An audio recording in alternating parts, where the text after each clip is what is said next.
Hey folks, Wickham Road, Shirley again. Now, after I filmed my previous video here, I got some wonderful comments from you wonderful people, and I did some research on a book that I didn't realise I had. Wonderful book on Shirley and Addington by Raymond. Put the details below. And I thought, I've got to come out and literally fill in the gaps. So the first gap to fill is here at the Crown. So this building dates from 1937, and it was originally a Page and Overton's pub, one of the breweries that serve the local area. The older building certainly existed in 1911 because there's a picture in the book that I mentioned showing Shirley Stout. That's not the name of anyone, it's a type of brew that would have been here, would have been available. So I don't know if anyone ever tried Shirley Stout. But that's the story there, 1937 from this current building.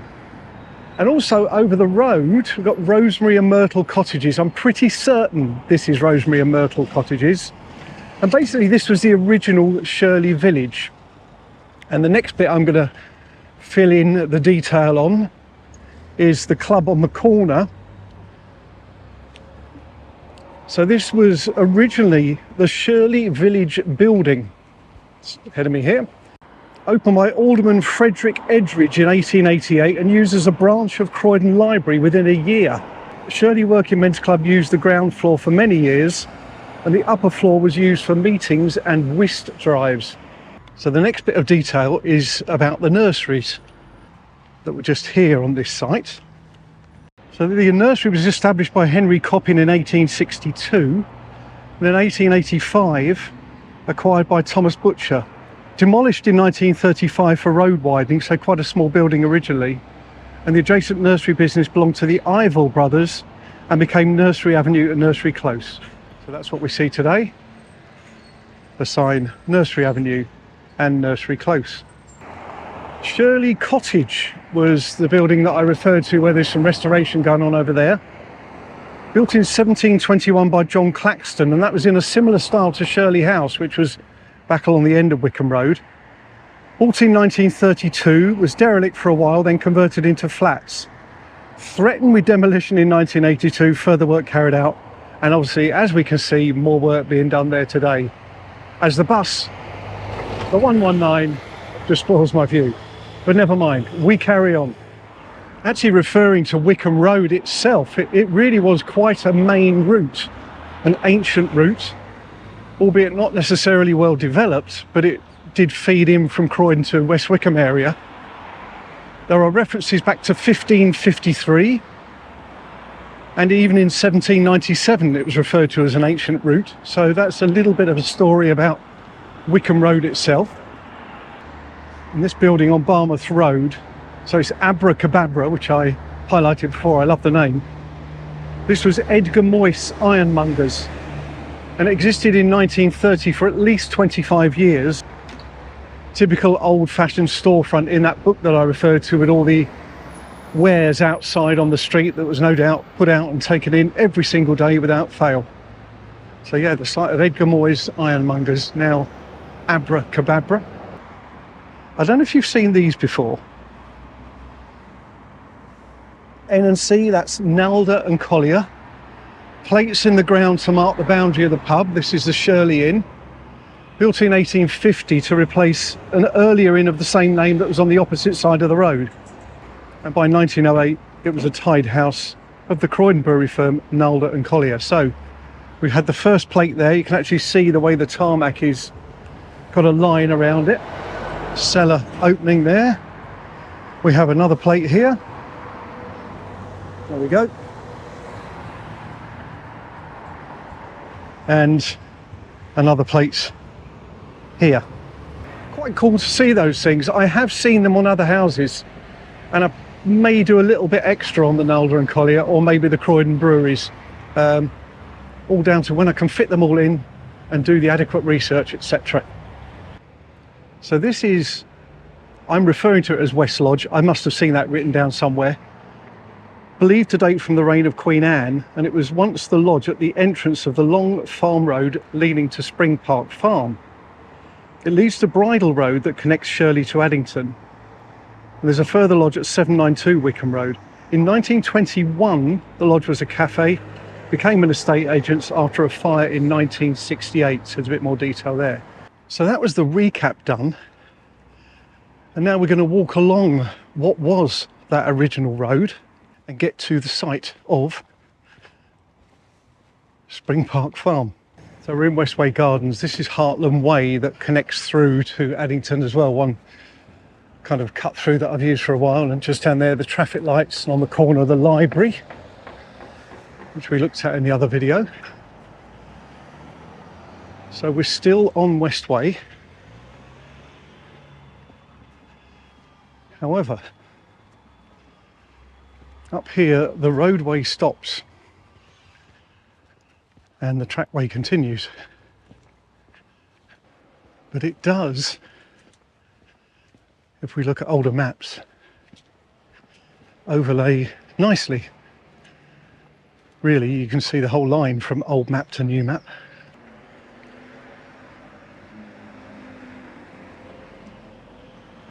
And no vehicles past this point.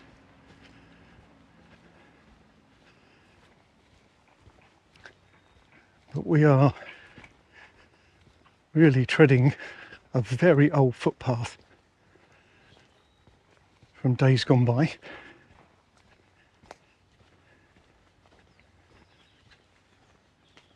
A small element of a country walk in the middle of the Croydon area. So I was hopeful that this was a thoroughfare, and I think it's probably popular with people on a cut through or walking dogs, that kind of thing. Beautiful morning once again. The dry weather continues in 2025. And where we come out, we're going to see the site of the farm. Nothing to see there now. And also visit Miller's Pond.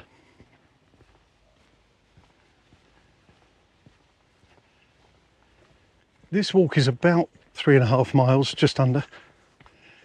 And as usual, I'll put the details into the link below, OS Maps. And I've also put some of this detail that I'm referring to today in waypoints on that map, so you can kind of follow it along. And obviously if you buy the book as well, you've got the whole picture. Some lovely old photographs in there, so you'll get the full experience. Bring someone else to hold the book, and a nice little ramble. Doesn't have too much of an increase in elevation overall either. So I rated it as easy. And whilst we cross over here, we continue along the path. So pathway there through to Wickham Road. And another parallel road there, which I believe is the one the buses take. And we'll carry on minding the nettles and brambles.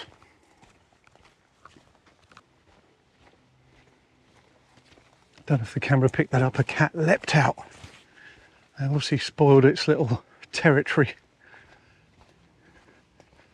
its pouncing ground or something. I'm sure it will make its way back once I've moved through. Watch for tree roots a bit as you go through here.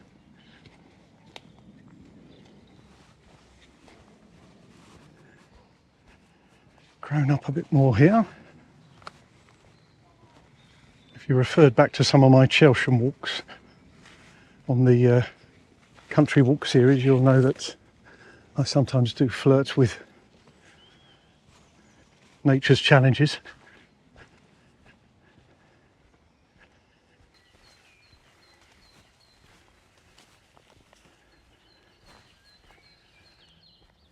Okay, again, long way down the end of the road there, Wickham Road. So I'm going up Langland Gardens. Well, this is what I'd plotted. Alfred Temple Bennett was a former owner of the Spring Park Farm Estate, and this is called Bennett's Way. So we're going to go up here a little bit more. So, Farm Lane. All this residential area represents what was the farm. Monk's Orchard Estate was broken up in 1924 and Samuel Worscott bought the farm for £7,000. Sold it in 1929, 5 years later, for £15,000 to Alfred Temple Bennett, hence the road name. This is the Miller's Pond area. Some precautionary information there. I can honestly say I've never been here. Some information there about Spring Park House, 1920. Stood at the end of what is now Farm Drive. In the 1950s, Bethlem Royal Hospital used the house as a nurses' hostel. Demolished in the 1960s. Croydon Council acquired the pond and its immediate surroundings in 1934 as an open space.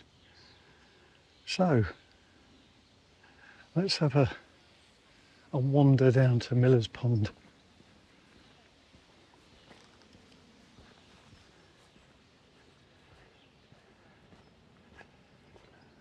Geese there. Late spring, early summer, there's probably some young, so I will steer fairly clear.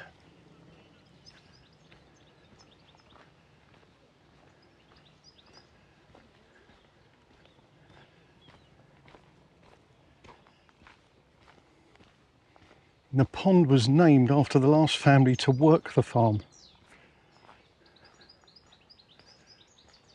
We'll get a better view as we go around. There's a nice little accessible walkway here and plants and reeds, some roses there.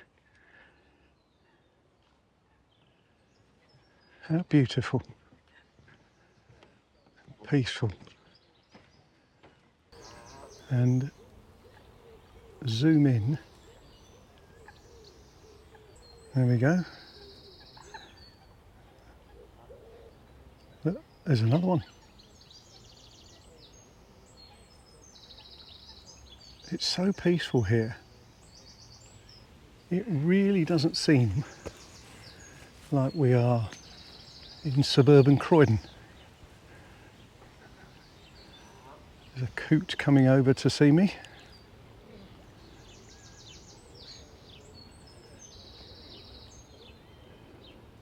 And another little view of the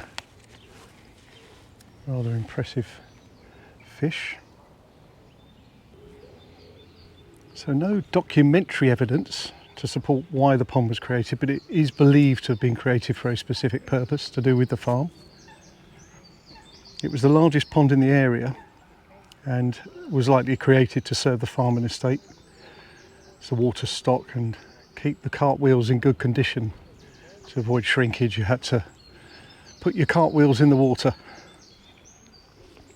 periodically. And the sales particulars of Addington Park in 1802 state that the lessee of Spring Park is responsible for maintaining heads of water from springs and preserving the banks of 2 ponds. So that suggests that sometime it may have provided water power to work at least a small mill.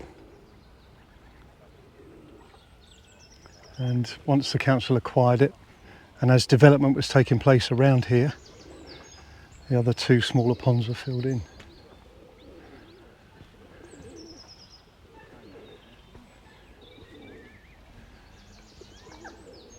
There's a few different entrances to the pond. But yeah, Miller's Pond. This has been commented before in videos when I've sort of been near the area.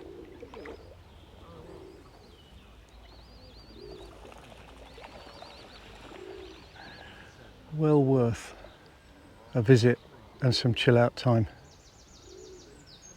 Beautiful. I very carefully walk through here.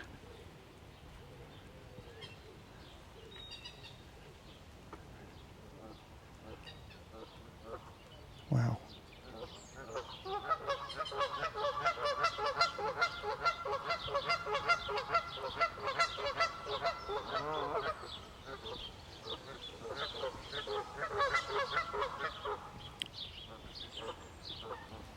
just had a chat to a couple of guys who were passing their morning time having a chin wag, and they said, yeah, there's a very active friends group here that look after the site, and what a splendid job they do. Just go out to this little jetty. A couple of little youngsters there, and mum, mallards by the look of it. But yeah, you wouldn't think you are where you are. Miller's Pond, Shirley, Croydon. Lovely. So I'm going to head out on a different entry exit from where I came in and make my way towards Bridle Road. How special was that? Lovely to see. Well worth a visit. So just came out of there, and now we're going to head along to Bridle Road. Well, that was Worcester Close that we just came out of.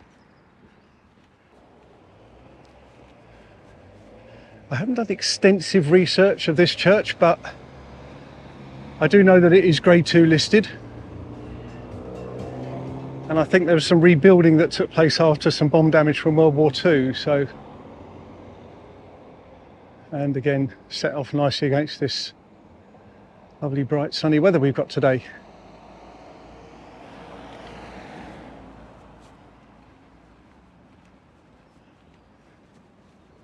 So that's All Saints Spring Park.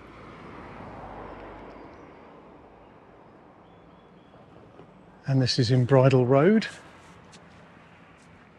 So Farm Drive, another reference to the farm building which is in that area, and the site of the pond that was referred to in the poster that we saw. So another way in to get to Spring Park Farm. Some shop premises there, eyelash training, and a #1 ladies and gentlemen's hairdressers.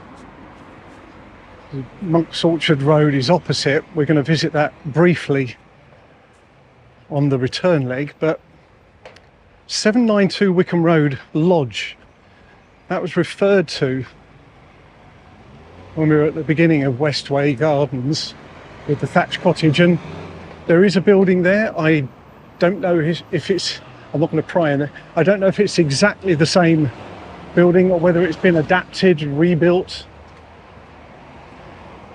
There's some decorative wood on the top there. So that's 792, site of a lodge. And this is a junction with Monk's Orchard Road. So we'll walk past these shops. And then I want to get to yet another lodge just further down. All type roofing, that was different builders merchants there. And we got newsagents, bonds, fish and chips, Aqualia Restaurant and Lounge, Wickham Studio, Corals and Bookmakers, slightly different shops along here, Barbecue Pit, but food is still taken well care of, Sam's Supermarket, Darren Jonathan Hair Designer, Scallywag's Pet Shop, Crosscutter, IM Engineering Spares doesn't look to be there anymore, nor does Julienne Dancewear, but I can't tell. Peking Garden, Milton's Dry Cleaners, Stronghold Security Doors, and I remember just over the road here, Shirley Motor Spares, back in the day when you could actually work on your own car. We've got a chartered accountants, and then tool station. So I'm going to cross over where safe and talk about the building opposite, the White Lodge. The Alders, I think, is a private area here. There's some land inside, and I saw a sign about danger deep water, so, but it's private, I can't go wandering in there, but I have heard of it. I think I will need to cross on the island here. Now, straight ahead in that direction, West Wickham High Street will be the subject of a video of its own. I was there a couple of days ago and there's loads to see. So looking forward to that. Just going to jog over. And again, A232.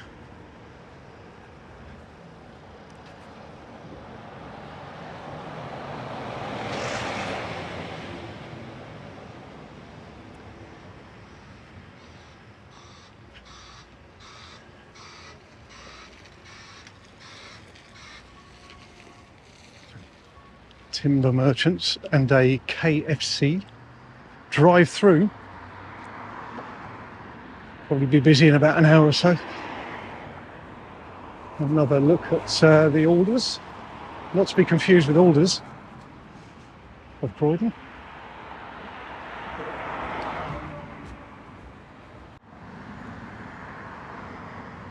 So the White Lodge, Grade 2 listed. 1840 single-storey lodge house, stuccoed, channelled in central bay, central door with flanking under portico of 4 Ionic columns and pediments, modern windows, pilasters at the angles, modern extension at the rear. One of those that takes your eye as you drive through and you probably think, why is that here? But this is the White Lodge. It would have had a more grand purpose. Possibly this side of the road to do with the Monk's Orchard estate. Answers in the comments. But yeah, nice building, known by many visually, I'm sure. And now we're going to head towards Monk's Orchard, towards Bethlem Royal Hospital. Slightly into the sun, but a view of the main parade there in its entirety.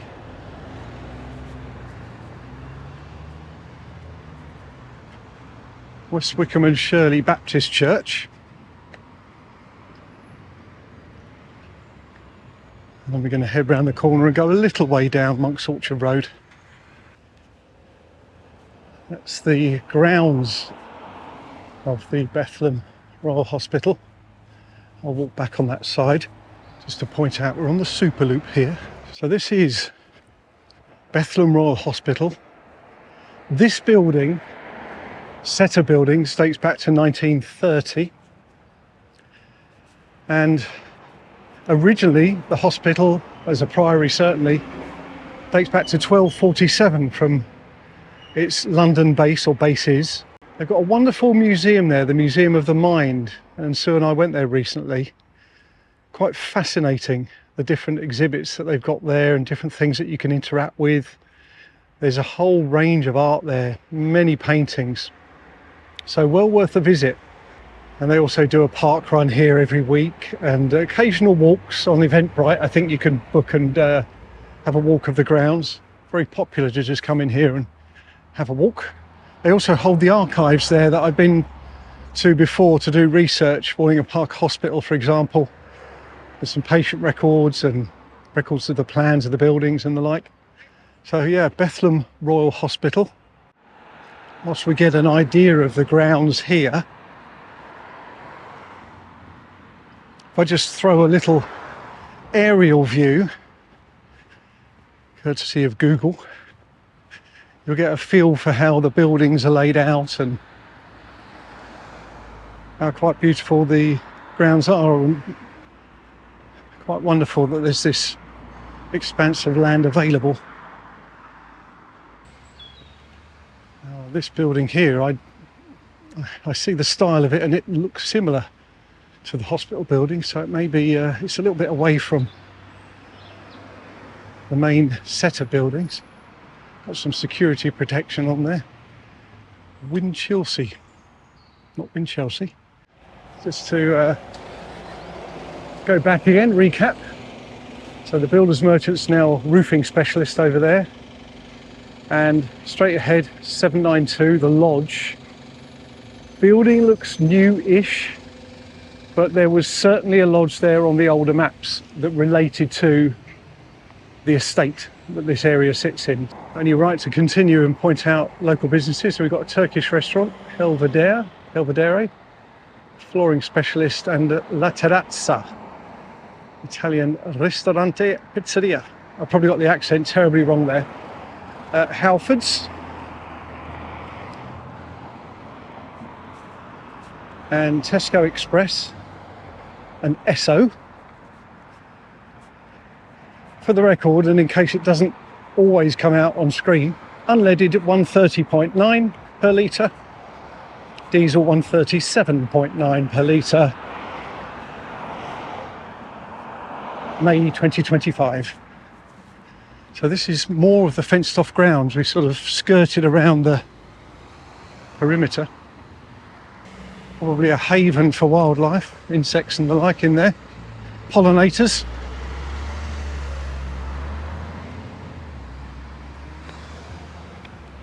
And over the road is a site that many of you, I'm sure, will know. McDonald's. Not just any McDonald's, it was formerly the Shirley Poppy. So the Shirley Poppy building was built in 1935. Took its name from a well-known breed of poppy propagated by Reverend William Wilkes, one-time vicar of Shirley, in 1880. The pub closed in the mid to late 1980s and reopened initially as Papaveros, which is Italian for poppy, an Italian restaurant. That closed and McDonald's has occupied the site, I think, for at least 25 years. Now, in terms of the sign, well, that was obviously taken down because the McDonald's M had to be on display, and the sign was inside for a while with a bit about its history and connection with Reverend Wilkes. But it's now away in store somewhere. That may be the original framework. Old pictures don't make it completely clear, but it may be the original post and framework. But the actual sign is in store safely somewhere. Shirley Poppy, site thereof. And now a McDonald's with drive-through.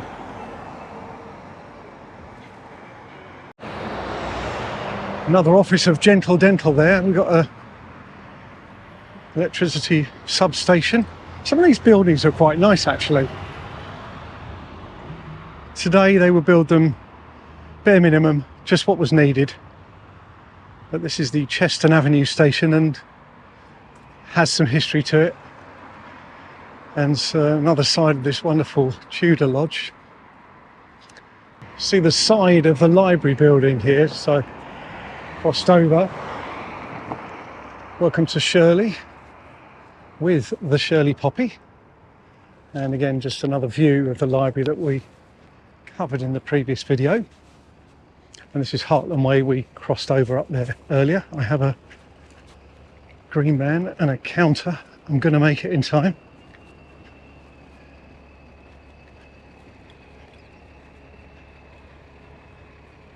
So there is one more stop, which was pointed out to me in an early comment. So Fox Umbrellas, been here since 2006. And it says on their sign, keeping you dry since 1868. It was originally opened in the City of London. Samuel Fox invented the steel-framed umbrella. World War II, the company were involved in manufacturing flare parachutes and used nylon instead of silk. And they have quite an impressive customer list. Alfred Dunhill, T.M. Lewin, Fortnum & Mason, Hackett, Harrods. They also supply the English and Japanese royal families, have supplied John F. Kennedy, John Steed's umbrella in the Avengers, and also been used in the Crown and Peaky Blinders. So moved here in 2006, and handmade, well renowned, and their customers demand that quality that only goes with hand-built, hand-finished products. So yeah, Fox Umbrellas. and thank you for pointing that out to me because I never knew. A recap, filled in some gaps, more lodges, brewers' nameplates, and much more. Hope you've enjoyed it. A little bit different in format, but something that may happen again, because I think I've got an insect on my ear. But once again, appreciate the comments. They help to feed into what came into this video. We went to the boundary of where I'm going to go in a future video, so the little roundabout that leads up to West Wickham High Street. That's kind of my starting point for the West Wickham High Street video, so stay tuned for that one. If you liked it, please hit like. If you haven't subscribed, please hit subscribe. Thank you very much. Look after yourselves, and I'll see you in the next one.